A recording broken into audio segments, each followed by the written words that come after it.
Hi, my name is Thais Gibson, and I'm the creator of the Personal Development School. This is your daily breakthrough video, and in this video, I want to talk to you a little bit about the fearful avoidant attachment style individual and stages of healing and some of the main lessons that basically fearful avoidants will learn, or disorganized attachment style individuals will learn as they go through these different stages of healing. So, first and foremost, is the exploratory stage. It means really getting to know yourself, your needs, your desires, your boundaries, your feelings, your emotions, like really doing some introspective work to understand what's going on inside of our own internal reality. And that's a really important thing for fearful avoidance to do, because a lot of fearful avoidants spend a lot of time outward facing, hyper vigilantly aware of everybody else's feelings, everybody else's needs, everybody else's boundaries. And it's usually at the expense of the relationship to oneself. So it's a really important place to get this sort of journey started from. Number two is being able to self-soothe by questioning stories, not making assumptions, and ending taking things so personally. And this is a really, really important thing for fearful avoidance. It gives them such a release from like stress and suffering and pain. And it's really powerful work to be doing. Now, if you want to do a deep dive into those major courses, we have a 7-day free trial, and we actually have a course that's called Discover, Embrace, and Fulfill Your Personal Needs, as well as a course called Emotional Mastery and Belief Reprogramming. It's one of my favorite courses in PDS, and it's all about like ending personalizing things, making assumptions about relationships, diminishing our sense of self-worth because of somebody else's actions. Like we may say, oh, Bob didn't call me back and it's because I'm unlovable. When really it's never usually to do with you. It's to do with Bob or not being a match or something going on in Bob's life. And so it's ending like that cycle of suffering. It takes up a lot of emotional energy, and there's ways to reprogram those patterns. Anyways, you can check the All Access Pass, which has both of those courses out in the link in the description box below. Number three is working through emotional volatility so that you can feel more balanced and stable in relationships.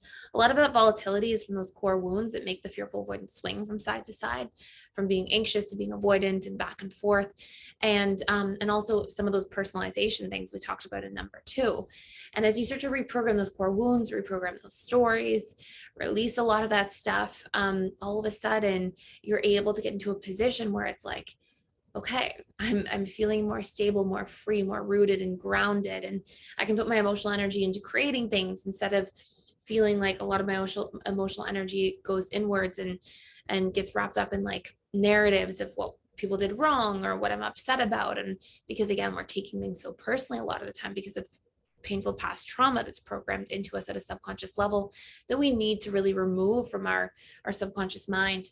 Now, a good course for that in the All Access Pass is the Advanced Core Wounds course, which will help you really deeply reprogram those core wounds like I am powerless, I am trapped, I am helpless or out of control, feelings of being afraid of abandonment, being excluded, being betrayed, which is a big core wound for fearful avoidance, feeling like I am unworthy, feeling like I am unsafe, like all of those core wounds, they gotta go in the healing process. So you can check that out too. Number four is ending severe guilt and shame. A lot of fearful avoidants are in these big perpetual cycles of guilting and shaming themselves for their imperfections. This is usually an adaptation that took place as a result of trauma in childhood and you having to walk on eggshells all the time and not make mistakes in order to stay safe in your environment. And so you learn to really guilt and shame yourself if you do make a mistake because you're trying to beat your caregiver or whatever environment you grew up in. Maybe it was a really toxic adult relationship that turned you fearful avoidant after many years.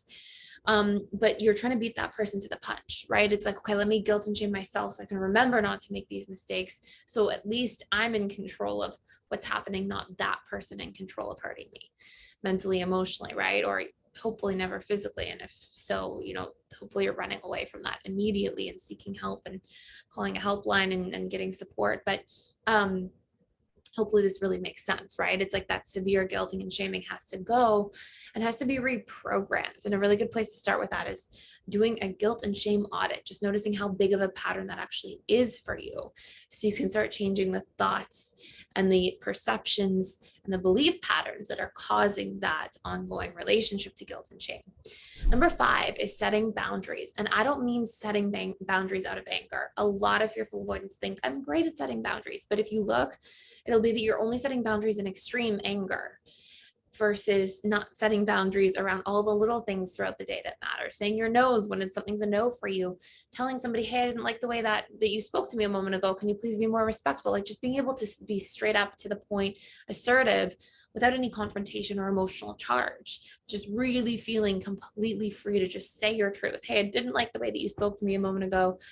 Do you mind being more respectful in the future? Thank you. Like just being able to share that. And feel like you're in full support of having your own back and being able to say those things.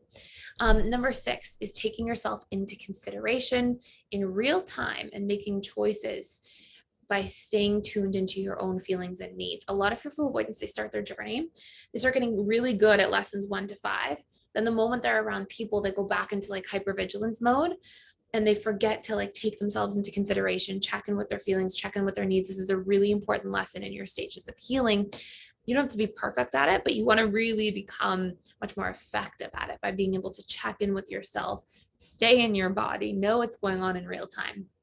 And the Setting Boundaries course in the All Access Membership Pass and the Guilt and Shame course, by the way, are 2 really good resources for some of those earlier things we discussed.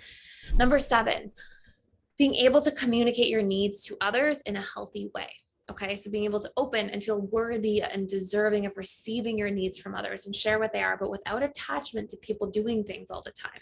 Sometimes I see FAs communicating and they'll be like, I communicated once and it was so vulnerable for me. So when they messed up, I vowed to never communicate again.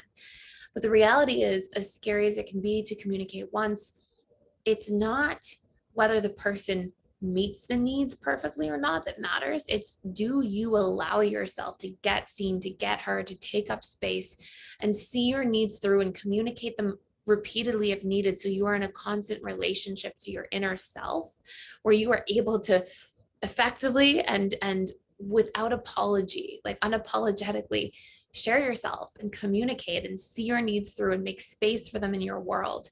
And that's a huge step in healing for fearful avoidance. Number 8, having proper self-care. Fearful avoidance sometimes can get so busy taking care of everybody else that like their personal habits go out the window, like personal hygiene, personal like time for yourself, downtime, relaxation time to just do something that you want for fun or for pleasure. And fearful ones can often take so much on that some of those things go out the window. And those are all really important things to be able to give to yourself on a regular basis.